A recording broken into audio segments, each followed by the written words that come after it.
রাজনৈতিক দলগুলোর মধ্যে সমঝোতা না হওয়ায় 2024-এ প্রহসন ও ডামি নির্বাচন হয়। তবে এর দায় রাজনৈতিক নেতৃত্ব ও সরকারের। আদালতে জেরার মুখে এসব কথা বলেন সাবেক প্রধান নির্বাচন কমিশনার কাজী হাবিবুল আউয়াল। তিনি বলেন, দলীয় সরকারের অধীনে অনুষ্ঠিত সব নির্বাচনই বিতর্কিত। যুক্তিতর্ক শেষে সাবেক সিইসি কাজী হাবিবুল আউয়ালকে 3 দিনের রিমান্ডে দিয়েছে আদালত। আওয়ামী লীগ ও একই দলের স্বতন্ত্র প্রার্থীদের দিয়ে 2024-এ জাতীয় নির্বাচন আয়োজন করে আমি ডামি ভোটের কারিগর উপাধি পান কাজী হাবিবুল আউয়াল। বৃহস্পতিবার দুপুরে ঢাকা চিফ মেট্রোপলিটন ম্যাজিস্ট্রেট আদালতে হাজির করা হয় তাকে। এর আগে কড়া নিরাপত্তায় আদালত চত্বরে নেওয়া হয় সাবেক এই সিইসিকে। এ সময় তার মুখে ছিল বিষণ্ণতার ছাপ। প্রায় 10 মিনিট আদালতে জেরার সম্মুখীন হন কাজী হাবিবুল আউয়াল। এ সময় দ্বাদশ জাতীয় সংসদ নির্বাচনকে বিতর্কিত স্বীকার করে সব দায় চাপান শেখ হাসিনার সরকারের ওপর। তিনি পদত্যাগ করলেন না কেন, আদালতের এমন প্রশ্নের জবাব সরাসরি দেননি সাবেক এই সিইসি। বলেন, অতীতে কোনো সিইসি পদত্যাগ করেনি। এছাড়া শেখ মুজিবুর রহমান ও 96-এর নির্বাচনের অনিয়মের উদাহরণ টেনে কাজী হাবিবুল আউয়াল বলেন, দলীয় সরকারের অধীনে সব নির্বাচনই বিতর্কিত। রাষ্ট্রপক্ষের আইনজীবীরা তার বিরুদ্ধে সাংবিধানিক পদ লঙ্ঘন করে নির্বাচনের নামে প্রহসন, রাষ্ট্রদ্রোহ ও অর্থ আত্মসাতের অভিযোগ তোলেন। এ সময় হাবিবুল আউয়ালকে অসুস্থ দাবি করে জামিন আবেদন করেন তার আইনজীবী। উনি আজকে তার বক্তব্যে সকল কিছুতে উনি অন্যের উপরে দোষ চাপাবার চেষ্টা করেছেন এবং নিজের ঘাড়ে কোনো দোষ নেওয়ার চেষ্টা করেন নাই। এবং উনি নিজের কর্মকাণ্ডকে ওনাকে বলা হয়েছিল আপনি পদত্যাগ করেন নাই কেন তাহলে, এবং সেটার উপরে উনি কোনো ফলপ্রসূ বক্তব্য দিতে পারেন নাই। দুপক্ষের যুক্তিতর্ক শেষে কাজী হাবিবুল আউয়ালের 3 দিনের রিমান্ড মঞ্জুর করে আদালত। তার আন্ডারে যে পুরো নির্বাচন এবং রাষ্ট্রযন্ত্র তার হাতে ছিল, এইটাকে তিনি স্বীকার করতে চাচ্ছেন না। আমরা বলছি এটা আপনার ছিল, আপনি করেন নাই। সমস্ত দোষ এবং ঘটনা সঙ্গে আপনি জড়িত এবং আপনার সঙ্গে যারা সরকার এবং ফ্যাসিস্ট হাসিনা সহযোগিতা করেছে তারাই সবাই জড়িত। গেল রবিবার বিএনপির করা এক মামলায় এ পর্যন্ত 2 সাবেক সিইসিকে গ্রেফতারের পর রিমান্ডের আদেশ দিল আদালত। শেখ হাসিনা সহ ওই মামলার মোট আসামি 24 জন। Farhana Juthi, DBC news, Dhaka.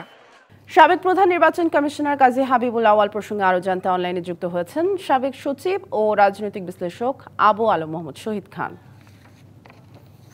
আবু আলম মোহাম্মদ শহীদ খান, আমরা প্রতিবেদনটি দেখছিলাম, নিশ্চয়ই আপনিও শুনছিলেন যে আদালতে সাবেক সিইসি হাবিবুল আউয়ালকে প্রশ্ন করা হলে তিনি সরাসরি সাবেক সরকারের উপর দোষ চাপিয়েছেন। কিন্তু এই দোষারোপ করেই কি তিনি দায় এড়াতে পারেন? তিনি কি পদত্যাগ করতে পারতেন না সে সময়? ধন্যবাদ আপনাকে। তিনি পদত্যাগ করতে পারতেন কিনা সেই জবাবটা হয়তো তিনি দিতে পারবেন, কিন্তু পদত্যাগ করার পরিস্থিতি ছিল কিনা সেটা তো আমরা জানি না। এবং পদত্যাগ করে নিরাপদে সুস্থ শরীরে ঘরে ফিরে যাওয়া সম্ভব ছিল কিনা সেটাও আমরা কেউ জানি না। সুতরাং এই যে পদত্যাগ করতে পারতেন কিনা এই কথাটা বলা খুব সহজ, কিন্তু যিনি পদত্যাগ করবেন বা যিনি একটা দায়িত্বে থাকেন এবং যার অনেক ধরনের চ্যালেঞ্জ থাকে, এবং আমরা সেই সময়কার সরকারের সময় কি কি চ্যালেঞ্জ ছিল আমরা সবাই জানি, এটা নিয়ে আলোচনা করার তো কোনো দরকার নেই। আমরা সবাই ছিলাম, সবাই দেখেছি, সবাই জানি যে পরিস্থিতি কেমন ছিল। ইয়েস, হাবিবুল আউয়ালের সময় আমি তুমি ডামির নির্বাচন হয়েছে এবং আমি তুমি ডামির নির্বাচন নিয়ে সেই সময় টিভিতে, আপনাদের টিভিতে এবং দেশের সকল টিভিতে অনেক আলোচনা হয়েছে এবং অনেকেই বলেছেন যে এটা আমি তুমি ডামির নির্বাচন, এবং 18তে একটা দিনের ভোট রাতে হয়েছে। সে কারণেই অনেক রাজনীতিবিদ এবং অনেকে যারা আলোচনা করছিলেন তারা করেছেন যে সরকার যদি তত্ত্বাবধায়ক সরকার না থাকলে দলীয় সরকারের অধীনে ভালো নির্বাচন করা সম্ভব নয়। এবং মোটামুটি এইটা আলোচনা করেছেন কোট আনকোট, যদি নির্বাচন কমিশনে একজন ফ্রেস্তাও বসিয়ে দেওয়া হয় আর যদি দলীয় সরকার থাকে। মাঠের অলরাউন্ডার আমি আর ঘরের অলরাউন্ডার টাইলক্স। টাইলক্স টয়লেট ক্লিনার, ক্লিন মানেই টাইলক্স। তাহলে এই ফ্রেস্তাও ভালো নির্বাচন করতে পারবে না। সুতরাং আমরা জানি যে আমাদের দেশে দলীয় সরকার থাকলে কেমন নির্বাচন হয়, এবং দলীয় সরকারের অধীনে নির্বাচন করার সময় নির্বাচন কমিশন এবং এই যে 12-14 লক্ষ সরকারি কর্মচারী, বেসরকারি লোকজন যে কাজ করেন তারা সবাই কি চ্যালেঞ্জের মুখে কি পরিস্থিতিতে কাজ করেন। একজন প্রধান নির্বাচন কমিশনের পক্ষে বা কয়েকজন নির্বাচন কমিশনের পক্ষে দেশে একটা ভালো নির্বাচন করে দেওয়া অসম্ভব একটা কাজ, এটা কখনোই সম্ভব না, এটা সবাই বলেছেন। এখন কেন জিজ্ঞেস করলে হয়তো বলবেন বা বলবেন না, কিন্তু বলেছেন। বদিউল আলম মজুমদার ধরেন, এখন তো সংস্কার কমিশনের একজন চেয়ারম্যান, তিনি নিজেও এই কথা বলেছেন। রাজনৈতিক নেতৃবৃন্দ, বিএনপি এবং অন্যান্য দল সবাই এই কথাটা বলেছে। তো আমরা সেই কথাতে থাকি। আমরা জানি যে দলীয় সরকারের অধীনে ভালো নির্বাচন হয় না। এখন আপনার উনি যদি কোনো আবু আল মোহাম্মদ শহীদ খান, বিভিন্ন সময় তো আমরা শুনে থাকি যে নির্বাচন কমিশন স্বাধীনভাবে কাজ করার কথা, তাহলে আসলে নির্বাচন কমিশন স্বাধীনভাবে কাজ করার সুযোগটা কি পায় দলীয় সরকারের অধীনে? পায় না। স্বাধীনভাবে কাজ করার কথা, এটা কিতাবে লেখা আছে, কাজের গরুর মতো অবস্থা। তাদের কাছে অনেক সক্ষমতা আছে, অনেক তাদেরকে আপনি এম্পাওয়ার করা হয়েছে, কিন্তু তিনি টিএন সেশনের মতো কাজ করতে পারেন না।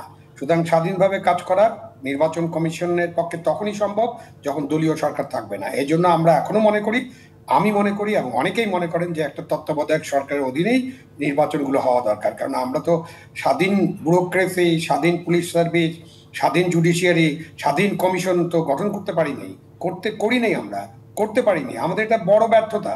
সেই জন্য ওই যে পিক এন্ড চুজ করে কোনো একটা লোককে বিপদগ্রস্ত করা, তার বিরুদ্ধে মামলা করা অনেক কারণ থাকতে পারে।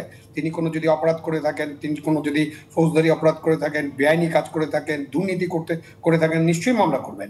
কিন্তু নির্বাচন সুষ্ঠু হয় নাই, এই জন্য মামলা এবং রিমান্ডে নেওয়া, এটা একজন নাগরিক হিসাবে এবং আমি আইন যতটুকু জানি, যতটুকু পড়েছি, এই কারণে কাউকে এই ধরনের হেনস্থা করার সুযোগ নেই। তাহলে তো আরো অনেক নির্বাচন কমিশনার ছিল, অতীতের অনেক নির্বাচন কমিশনার আছে না, তখন কি ভালো নির্বাচন হয়েছে?